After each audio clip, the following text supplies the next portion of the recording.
আসসালাম সাহাবা,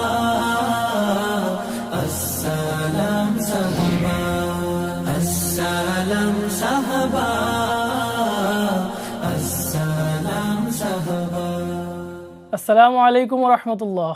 আলহামদুলিল্লাহ রবিল আলমিন ওয়াল আকিবাতুল মুত্তাকিন ওয়া আলা আলিহি ওয়া আসহাবিহি আজমাইন, আম্মা বাদ। সুপ্রিয় দর্শক, কাছে কিংবা দূরে বিশ্বজুড়ে যে যেখান থেকে দেখছেন, মাহে রমাদানের এই বরকতময় সময়ে আপনাদেরকে স্বাগত জানাচ্ছি আপনাদের প্রিয় চ্যানেল জিটিভির পর্দায় ইসলামী ব্যাংক বাংলাদেশ পিএলসি নিবেদিত প্রেরণার বাতিঘর অনুষ্ঠানে, powered by Islami bank foundation, ওয়ালিয়া হজ কাফেলা ও আন্তরিক হজ কাফেলা।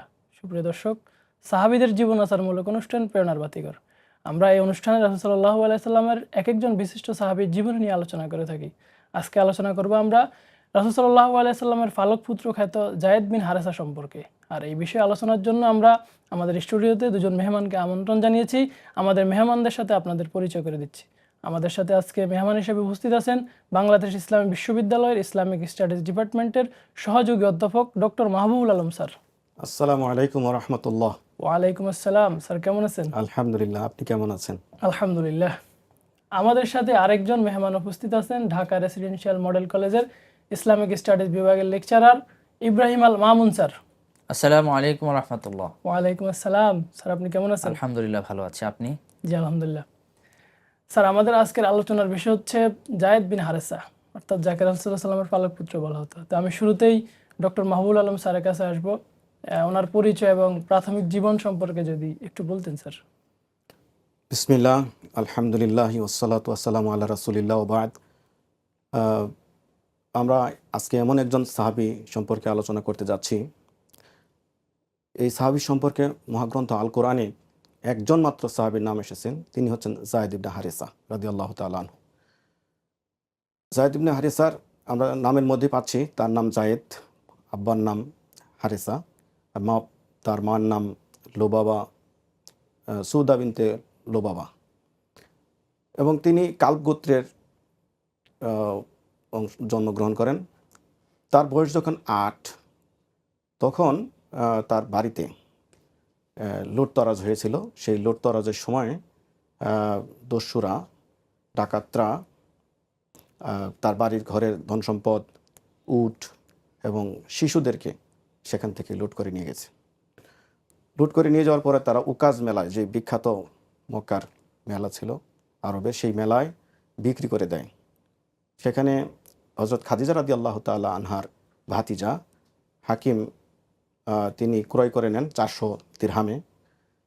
তার কাছে নিয়ে আসার পরে আরও অনেকগুলো দাস ক্রয় করে নিয়ে আসছেন। তো তার ফুফু খাদিজা রাদিয়াল্লাহু তাআলা আনহাকে অফার দিলেন যে এই দাসগুলোর মধ্যে থেকে যে কোনো একজন দাস আপনি নিতে পারেন, আপনার জন্য উপহার। তো তিনি সেগুলো দাসগুলোকে দেখে যায়েদকে তার পছন্দ হলো।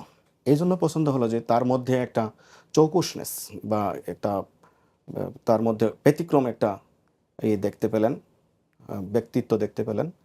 তো তাকে চয়েস করলেন, এবং পরবর্তীতে যখন রাসূল সাল্লাল্লাহু আলাইহি সাল্লামের সাথে তার বিবাহ বন্ধনে আবদ্ধ হন, তখন তিনি এই যায়েদকে রাসূল সাল্লাল্লাহু আলাইহি সাল্লামের কাছে নিয়ে যান এবং উপহার দেন। তাতে রাসূল সাল্লাল্লাহু আলাইহি সাল্লাম অনেক খুশি হয়েছিলেন।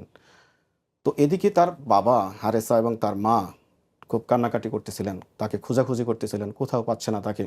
এভাবে অনেক দিন অতিবাহিত হচ্ছিল।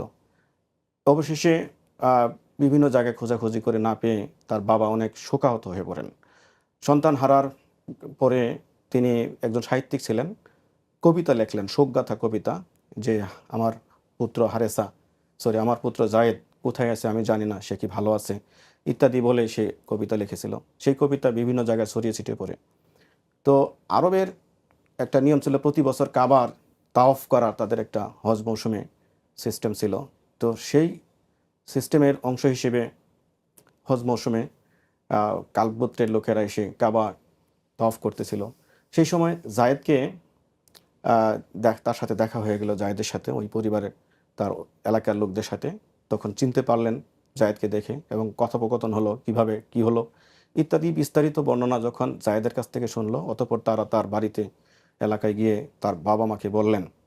তখন তার আব্বা হারেসা তাকে নিয়ে আসার জন্য, অর্থাৎ মক্কা থেকে মুহাম্মদের কাছ থেকে নিয়ে আসার জন্য মুক্তিপণ জোগাড় করলেন, বাহন হিসেবে উট জোগাড় করলেন, এবং তার ছোট ভাই কাবকে সাথে নিলেন, নিয়ে রাসূল সাল্লাল্লাহু আলাইহি ওয়াসাল্লামের বাড়িতে উপস্থিত হলেন এবং এসে বললেন, হে আব্দুল মুত্তালিবের বংশধর, হে কাবার প্রতিবেশীরা, হে অন্নহীনকে অন্ন দানকারী, হে বস্ত্রহীনকে বস্ত্র দানকারী, আশ্রয়হীনকে আশ্রয় দানকারী, আমার পুত্র জায়েদ আপনাদের কাছে আছে, আমরা তাকে নিতে এসেছি। এর জন্য কি বিনিময় চান, কত মানে মুক্তিপণ দিতে হবে, আমি তা নিয়ে এসেছি, তা গ্রহণ করে আমার পুত্রকে দিয়ে দিন। এরপর রাসূল সাল্লাল্লাহু আলাইহি সাল্লাম বের হয়ে আসলেন ঘর থেকে, এসে শুনলেন, দেখলেন। এরপর জায়েদকে ডাকলেন, জায়েদকে ডেকে বললেন, এরা কারা? তখন তিনি বললেন যে এটা হচ্ছে আমার বাবা, ইনি হচ্ছেন আমার চাচা। এরপর রাসূল সাল্লাল্লাহু আলাইহি সাল্লাম জায়েদকে অফার দিলেন যে তুমি চাইলে তোমার আব্বা চাচাদের সাথে চলে যেতে পারো, চাইলে তুমি আমার সাথে থেকে যেতে পারো। কিন্তু জায়েদ ইবনে হারিসা রাদিয়াল্লাহু তাআলা আনহু তিনি থেকে যাওয়ার জন্য ইতস্তত একটু না করে সাথে সাথে বললেন যে আমি আপনার সাথে থেকে যেতে চাই। তার বাবা বললেন, এটা কেমন কথা, তুমি এমন কেমন জীবন বেছে নিলে যে স্বাধীন জীবনের পরিবর্তে বাবা মার সাথে থাকার পরিবর্তে তুমি পরাধীনতা দাসত্বকে বেছে নিলে। তখন তিনি বললেন যে আমি এমন একজনের কাছে এসেছি যার মধ্যে আমি দেখেছি যে এমন কিছু দেখেছি তাকে আমি পরিত্যাগ করে যেতে পারি না। তখন রাসূল সাল্লাল্লাহু আলাইহি সাল্লাম তাকে সাথে করে নিয়ে বায়তুল্লাহ গেলেন এবং হাজরে আসওয়াদের সামনে গিয়ে জোরে ঘোষণা দিলেন, হে কুরাইশগণ, হে কুরাইশ মণ্ডলী, তোমরা সাক্ষী থাকো যে আজ থেকে আমার এই জায়েদ নিজের পুত্র, নিজের ছেলে, এবং সে আমার উত্তরাধিকারী, আমিও তার উত্তরাধিকারী হব। এই কথা বলার পরে তার বাবা খুশি হয়ে গেল এবং তাকে ছেড়ে রেখে চলে গেলেন। স্যার আপনাকে অসংখ্য ধন্যবাদ। আমরা আবার আপনার নিকট আসবো। আমরা আসবো ইব্রাহিম আল মামুন স্যারের নিকট। তার তো পিতা ছিল, কেন তাকে রাসূলের পালক পুত্র বলা হয়, যদি একটু বলতেন। শুকরিয়া, আলহামদুলিল্লাহ, ওয়াসসালাতু ওয়াসসালামু আলা রাসূলিল্লাহ ওয়া আলা আলিহি ওয়া সাহবিহি ওয়া মান ওয়ালা বাদ। ইতিমধ্যে স্যারের আলোচনা থেকে বিষয়টা ক্লিয়ার হয়েছে যে তিনি ছোটবেলায় হারিয়ে যান এবং পরবর্তীতে স্বাধীন থেকে দাসের জীবনে পরিণত হন এবং খাদিজা রাদিয়াল্লাহু আনহার মাধ্যমে তিনি রাসূলুল্লাহ সাল্লাল্লাহু আলাইহি ওয়াসাল্লামের দাস হিসেবে তার জীবন শুরু হয়। তো এখানে মূল ঘটনা যেটা, তার পিতা বেঁচে ছিলেন, যাকে বলা হয়, যার নাম ছিল হারিসা ইবনে শুরাহবিল, এবং তার মাতা ছিলেন। কিন্তু যেহেতু তিনি রাসূলুল্লাহ সাল্লাল্লাহু আলাইহি ওয়াসাল্লামের তত্ত্বাবধানে প্রথমে দাসের জীবনটা তার ছিল, কিন্তু পরবর্তীতে তার বাবা এবং চাচা যখন জানতে পারেন জায়েদ রাসূলুল্লাহ সাল্লাল্লাহু আলাইহি ওয়াসাল্লামের কাছে আছেন, তারা হজের মৌসুমে আসেন তার কাছ থেকে জায়েদকে ফিরিয়ে নেওয়ার জন্য। আলোচনাগুলো আমরা শুনেছি। তো এখানে যেই চমৎকার বিষয়টি সেটা হচ্ছে রাসূলুল্লাহ সাল্লাল্লাহু আলাইহি ওয়াসাল্লাম তার বাবা হারিস ইবনে শুরাহবিল এবং তার চাচা কাব ইবনে শুরাহবিলকে বলেছেন যে হ্যাঁ, ওকে, ঠিক আছে, আদউহু, আমি তাকে ডাকবো এবং আমি তাকে খেয়ার দিব, উখাইয়িরুহু, যে আমি তাকে বাছাই করার ক্ষমতা দিব। সে যদি ফাইন ইখতারাকুম ফাহুয়া লাকুম, যে সে যদি আপনাদেরকে বাছাই করে তাহলে সে আপনাদের সাথে থাকতে পারবে, আর যদি সে আমাকে বাছাই করে নেয় তাহলে যে ব্যক্তি আমাকে বাছাই করেছে আমি তার উপরে অন্য কাউকে প্রাধান্য দিব না। হযরত জায়েদ যখন আসলেন, এই কথা শুনে রাসূলুল্লাহ সাল্লাল্লাহু আলাইহি ওয়াসাল্লামের কথা শুনে হযরত জায়েদের বাবা এবং তার চাচা খুব খুশি হয়ে গেলেন। তিনি বললেন যে আপনি তো অর্ধেক আমাদেরকে দিয়েই দিলেন। তারা খুব খুশি যে ওকে ফাইন, এবং তিনি বলছেন মিন গায়রি ফিদা, রাসূলুল্লাহ সাল্লাল্লাহু আলাইহি ওয়াসাল্লাম বলছে কোনো মুক্তিপণ লাগবে না, জায়েদ যদি চলে যেতে চায় চলে যেতে পারবে। এটা শুনে তারা এত খুশি হলেন, যাক, ছেলেকে পাওয়া গেল এত বছর পরে। কিন্তু জায়েদ যখন আসলেন, তিনি বাবাকে চিনলেন, চাচাকে চিনলেন। রাসূলুল্লাহ সাল্লাল্লাহু আলাইহি ওয়াসাল্লাম যখন তাকে বললেন তুমি তার কাছে যাবে না, আমার কাছে থাকবে, তখন জায়েদ একদম ওপেন ঘোষণা করেন যে আমি আপনাকে ছাড়া অন্য কাউকে প্রাধান্য দিব না, আমি আপনার কাছেই থাকবো। হযরত জায়েদের বাবা অবাক হলেন যে এইরকম একটা পরিস্থিতিতে ছেলে বাবার কাছে যেতে চাচ্ছে না, ছেলে মুহাম্মদের কাছে থেকে যেতে চাচ্ছে, এবং তিনি যেটা বলছেন আতাখতারুল উবুদিয়্যা আলাল হুররিয়্যা, যে তুমি দাসের জীবনটাকে স্বাধীন জীবনের উপর প্রাধান্য দিচ্ছ। তখন হযরত জায়েদ বলেছিলেন যে লাকাদ রাআইতু মিন হাযার রাজুলি শাইআন, আমি এই মানুষের কাছে এমন কিছু পেয়েছি যে মা আনা বিল্লাযী আখতারু আলাইহি আহাদান আবাদান, যে আমি উনার উপরে কাউকে কখনোই প্রাধান্য দিতে পারি না। এবং রাসূল সাল্লাল্লাহু আলাইহি ওয়াসাল্লাম তখনই তাকে নিয়ে কাবার চত্বরে গেলেন, ঘোষণা দিলেন যে উশহিদুকুম আলা আন্না জায়েদ ইবনি ওয়া হুয়া ইয়ারিসুনি ওয়া আরিসুহু, যে সে আমার উত্তরাধিকারী হবে, আমি তার উত্তরাধিকারী হব, সে আমার সন্তান। এই যে এখান থেকে মূলত আরবরা তখন জায়েদ ইবনে মুহাম্মদ ডাকা শুরু করে, এবং একটা সময় পর্যন্ত যখন সূরা আহজাবের আয়াত নাজিল হয়নি, উদউহুম লিআবাইহিম, যে বা সন্তানকে তার বাবার প্রকৃত বাবার নামে ডাকতে হবে, এই বিধান আসার আগ পর্যন্ত কিন্তু তাকে জায়েদ ইবনে মুহাম্মদ নামেই ডাকা হতো, এবং এই কারণেই তাকে পালক পুত্র বলা হয়। এবং পরবর্তীতে কিন্তু আবার এই পালক পুত্রের বিধানটা ইসলামে ভিন্নভাবে আসে।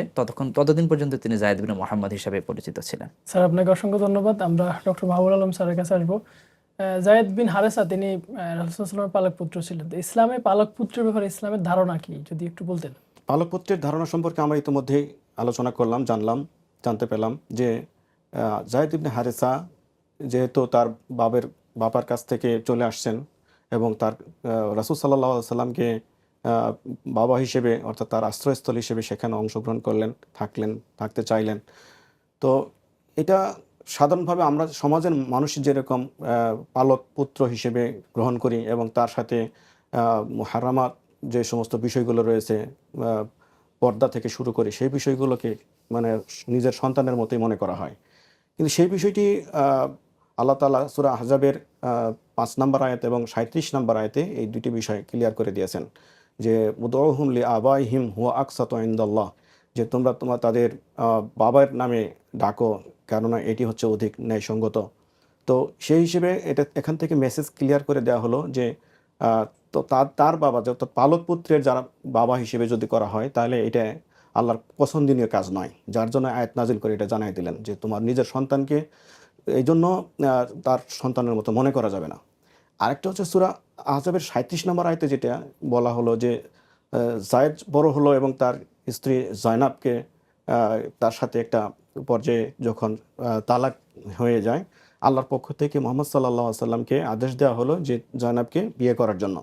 এটা আল্লাহ তাআলা সামাজিক একটি বিধান সমাজের মানুষদেরকে বুঝিয়ে দেওয়ার জন্য যে নিজের পুত্রকে যেরকম বিয়ে করা হারাম, কিন্তু পালক পুত্রের স্ত্রীকে তালাক দেওয়ার পরে তাকে বিয়ে করা হারাম না, সেই বিষয়টি সূরা আহজাবের এই আয়াতের মধ্যে আল্লাহ তাআলা বলে দিয়েছেন। মা কানা মুহাম্মাদুন আবা আহাদিম মির মা রিজালিকুম, কানা মুহাম্মাদুন আবা আহাদিম মির রিজালিকুম ওয়ালাকিন রাসূলুল্লাহ খাতামান নাবিয়্যিন। এরপরে ওই আয়াতটাতে ওখানে বলা হয়েছে যে ফাকাদা জাইদুন ফালাম্মা কাদা ফালাম্মা যায়দুন কাদা মিনহা ওয়াতারান মিনহা যাওয়াজনাকাহা। ওয়াতারা। তো এই আয়াত নাজিল করে দিয়ে ওখানে ঝগড়াঝাটির কথা এবং যে সমস্ত বিষয়গুলো ঘটেছিল সেই বিষয়গুলো এখানে উল্লেখ করা হয়েছে। তো এই বিধানের মাধ্যমে আল্লাহ তাআলা আমাদেরকে জানিয়ে দিলেন যে পালক পুত্রের যে সাথে যে সমস্ত আচরণগুলো করা হবে সেটা নিজের পুত্রের মতো হবে না, এটা ভিন্ন, বরং এটাকে বন্ধুর সাথে তুলনা করা হয়েছে। যে আল্লাহ রাসূল সাল্লাল্লাহু আলাইহি সাল্লামকে আল্লাহর পক্ষ থেকে জানিয়ে দেওয়ার পরে তিনি সাহাবীদেরকে বলেছেন যে এই পালক পুত্র তোমাদের বন্ধু অথবা তোমাদের কাছের নিকট লোক হিসেবে পরিগণিত হবে, নিজের পুত্রের মতো হবে না। এখানে স্যার আরেকটা বিষয় আমরা উল্লেখ করতে পারি, সেটা হচ্ছে পিতা পুত্রের সম্পর্ক সাব্যস্ত হওয়ার জন্য এটা তো রক্ত সম্পর্কটা রক্ত জরুরি। সম্পর্ক আরেকটা সম্পর্ক হতে পারে দুধ সম্পর্ক, যেটা হ্যাঁ। যদি মানে কারোর রিদাত, কোনো একদম। রিদাত, যেটা অর্থাৎ কোনো সন্তান যদি সে দুধের যে বয়স 2 বছরের মধ্যে যদি কারো দুধ পান করে থাকে, তাহলে কিন্তু সে দুধ মা হিসেবে তার সাথে সেটা আরেকটা বিধান, সেটা আরেকটা আরেকটা বিধান। বিধান। এখন এক্ষেত্রে একটা জিনিস হতে পারে, যেমন বাংলাদেশে যেগুলা পালক পুত্র নেওয়া হয়, দত্তক নেওয়া হয়, এক্ষেত্রে একটা যদি করার সুযোগ থাকে যে কোনোভাবে যদি ওই বাচ্চা ছোট থাকতে যদি তাকে দুগ্ধ পান করানো যায়, সেক্ষেত্রে কিন্তু তার হুরমত সাব্যস্ত হবে। হ্যাঁ, হুরমত সাব্যস্ত হবে। সেক্ষেত্রে তার সাথে কিন্তু মা দেখা সাক্ষাতের যে বিষয়গুলো একটা বৈধ হবে। আবার যদি মেয়ে হয় সেক্ষেত্রে বাবার সাথে কিন্তু তার বৈধতা। ওই দেখা সাক্ষাতের বিষয়টা বৈধতা করার এই তখন পদ্ধতিতে শুধুমাত্র পালক পুত্র থাকবে না, হ্যাঁ, বরং তখন এটা হ্যাঁ। রিদাতের ভিত্তিতে সাব্যস্ত হবে। আরেকটা বিষয় ভাই হচ্ছে বোন বিরতির পর আমরা আবারও আপনাদের নিকট জি জি আসবো। জি সুপ্রিয় দর্শক, সময় হলো একটি বিরতির পর আমরা আবারও ফিরে আসবো। ততক্ষণে আমাদের সাথে থাকুন। সুবহানাল্লাহি ওয়া বিহামদিহি, সুবহানাল্লাহিল আযীম। সালাম সাহাবা। সুপ্রিয় দর্শক, বিরতির পর আবারও ফিরে এলাম। আপনারা দেখছেন ইসলামী ব্যাংক বাংলাদেশ পিএলসি নিবেদিত প্রেরণার বাতিঘর অনুষ্ঠান, powered by Islami bank foundation, Walia house কাপেলা ও আন্তরিক হাউস কাপেলা। সুপ্রিয় দর্শক, বিরতির পূর্বে আমরা আলোচনা করছিলাম রাসূল সাল্লাল্লাহু আলাইহি সাল্লামের একজন প্রিয় সাহাবী জায়েদ বিন হারেসা সম্পর্কে। আমরা এখন আমাদের মেহমান ডক্টর মাহবুব আলম স্যারের কাছে আসবো। জায়েদের প্রতি রাসূল সাল্লাল্লাহু আলাইহি সাল্লামের যে ভালোবাসা, এ সম্পর্কে যদি একটু বলতেন। জায়েদ রাদিয়াল্লাহু তাআলা আনহুকে রাসূল সাল্লাল্লাহু আলাইহি ওয়াসাল্লাম এত ভালোবাসতেন যে নিয়ে আসার পর থেকেই যখন খাদিজা রাদিয়াল্লাহু তাআলা আনহা তাকে উপহার হিসেবে দিলেন, তখন থেকেই এত স্নেহ মায়া মমতার মধ্যে রেখে দিতেন, তার চোখের আড়াল হতে দিতেন না। তো অনেকগুলো দৃষ্টান্তের মধ্যে একটা দৃষ্টান্ত হচ্ছে এমন যে আয়েশা সিদ্দিকা রাদিয়াল্লাহু তাআলা আনহা এই হাদিসটি বর্ণনা করেছেন যে একবার মদিনার প্রান্ত থেকে অন্য একটি শহরে চলে গেছেন কোনো একটা কাজে বা কারণে জায়েদ, সেখানে ফিরতে অনেক রাত হয়ে গেছিল, রাত গভীর, সেই সময় তিনি ফিরে আসলেন। জায়েদের কণ্ঠ শুনে রাসূল সাল্লাল্লাহু আলাইহি সাল্লাম আয়েশা সিদ্দিকা রাদিয়াল্লাহু তাআলা আনহার ঘরে সেই দিন অবস্থান করছিলেন। সেই ঘর থেকে বের হলেন এবং বের হওয়ার সময়ে আয়েশা সিদ্দিকা রাদিয়াল্লাহু তাআলা আনহা বর্ণনা করতেছেন যে তার নাভি থেকে হাঁটু পর্যন্ত শুধুমাত্র একটা ইজার বা লুঙ্গি ছিল, পুরা শরীরটা খালি ছিল। তো সেই অবস্থাতেই তিনি বের হয়ে আসলেন এবং যায়েদকে জড়িয়ে ধরলেন এবং তার কপালে চুমু খেলেন। এবং আয়েশা সিদ্দিকা রাদিয়াল্লাহু তাআলা আনহা বলতেছেন যে আমি এই ঘটনার আগে এবং পরে কখনো রাসূল সাল্লাল্লাহু আলাইহি ওয়াসাল্লামকে খালি গায়ে দেখিনি। তাহলে কতটুকু ভালোবাসা থাকলে ওই অবস্থাতেই তিনি ঘর থেকে বের হয়ে যায়েদকে মানে জড়িয়ে ধরেন এবং তাকে চুমু খান। এটা একটা বড় দৃষ্টান্ত আমরা এখান থেকে এখানে আরেকটা বিষয় হচ্ছে যায়েদ ইবনে হারেসাকে কিন্তু বলা হয় হিব্বু রাসূলিল্লাহ, হেব্বু রাসূলিল্লাহ, হিব্বু রাসূলিল্লাহ। এখান থেকে কিন্তু বোঝা যায় যে যায়েদ হব্বিন মানে বা জায়েদের প্রতি ভালোবাসা, ভালোবাসা। এটা রাসূল সাল্লাল্লাহু আলাইহি ওয়াসাল্লাম করিয়ে দেখিয়েছেন। মানে রাসূলের প্রেমিক, হিব্বু রাসূলিল্লাহ। জি স্যার, ধন্যবাদ। আমরা ইব্রাহিম আল মামুন স্যারের কাছে জানতে চাই জায়েদ বিন হারেসার যে যুদ্ধে অংশগ্রহণ জি এই সম্পর্কে যদি একটু বলেন। হ্যাঁ, তিনি যেহেতু রাসূলুল্লাহ ইসলামের সাথে শুরু থেকে ছিলেন, মক্কা থেকে ছিলেন এবং পরবর্তীতে মদিনা যাওয়ার পরে যে যুদ্ধগুলো হয়েছে তিনি সকল যুদ্ধে অংশগ্রহণ করেছেন। বলা হয় প্রায় 9টি যুদ্ধে তিনি অংশগ্রহণ করেছেন এবং রাসূলুল্লাহ ইসলাম তাকে বিভিন্ন যুদ্ধে সেনাপতি হিসেবে পাঠিয়েছেন। যেমন হযরত আয়েশা রাদিয়াল্লাহু তাআলা আনহা থেকে একটা ঘটনা, একটা রিওয়ায়াত আছে যে জায়েদকে তিনি যেখানে পাঠিয়েছেন সেনাপতি করে পাঠিয়েছেন। এবং বিশেষ করে মুতার যুদ্ধের যে 8ম হিজরিতে যে একটা বিশাল যুদ্ধ হয়, মানে একটা অসম যুদ্ধ হয় রোমান বাহিনীর সাথে ইসলামের মুসলিম বাহিনীর সাথে, যে 3000-এর বিরুদ্ধে 2 লাখ রোমান সৈন্যের মধ্যে যে যুদ্ধটা হয়েছিল, সেখানে মুতার যুদ্ধে তিনি সর্বাধিনায়ক ছিলেন।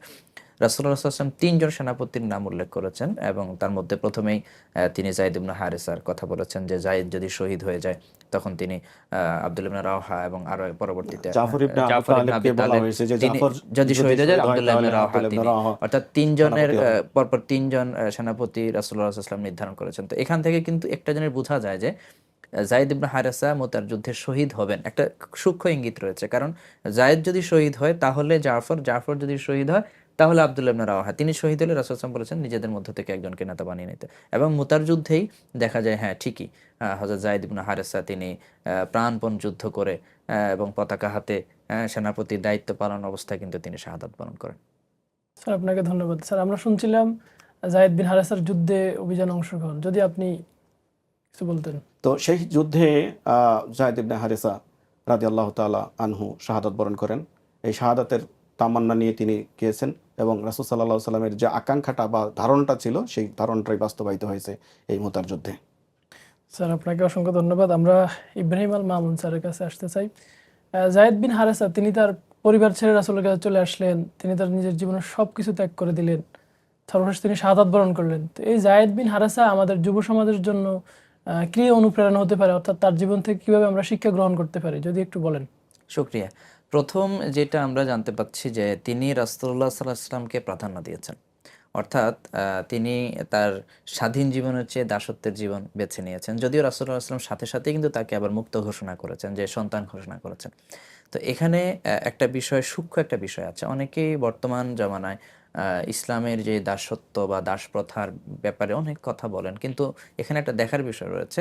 হযরত জায়েদ ইবনে হারেসা রাসূলুল্লাহ সাল্লামের কাছে তিনি দাস অবস্থার যেই স্বীকারোক্তিটা তার ছিল যে লাকাদ রাআইতু মিন হাযার রাজুলি শাইআন, যে আমি এই মানুষটার কাছে, এই মানুষটার মধ্যে এমন কিছু আমি দেখেছি যে আমি লা আখতারু আলাইহি আহাদান আবাদা, আমি তার উপরে কাউকে প্রাধান্য দিতে রাজি নই। ইভেন বাবার সাথে চাচার সাথেও তিনি যেতে রাজি হননি। তাহলে একজন দাসের জীবন কতটা মুক্ত থাকলে, একজন দাসের জীবন কতটা সুন্দর হলে, একজন দাসের জীবন কতটা মার্জিত এবং পরিশীলিত হলে তিনি দাসের জীবনটাকে বেছে নিচ্ছেন। তাহলে ইসলামের আসলে দাসত্ব প্রথা বা দাসপ্রথা যেটা ছিল, যদিও সেটা রাসূলুল্লাহ সাল্লাল্লাহু আলাইহি ওয়াসাল্লাম এবং ইসলামে কোরআনের যে বিধানগুলো আছে বিভিন্নভাবে দাস মুক্তির ঘোষণা এসেছে, কিন্তু যেটা ছিল সেটাও এত সুন্দর ছিল। রাসূলুল্লাহ সাল্লাল্লাহু আলাইহি ওয়াসাল্লাম স্পষ্ট বলেছেন তারা তোমার ভাই, তুমি যা খাবে তাদেরকে তাই খাওয়াবে।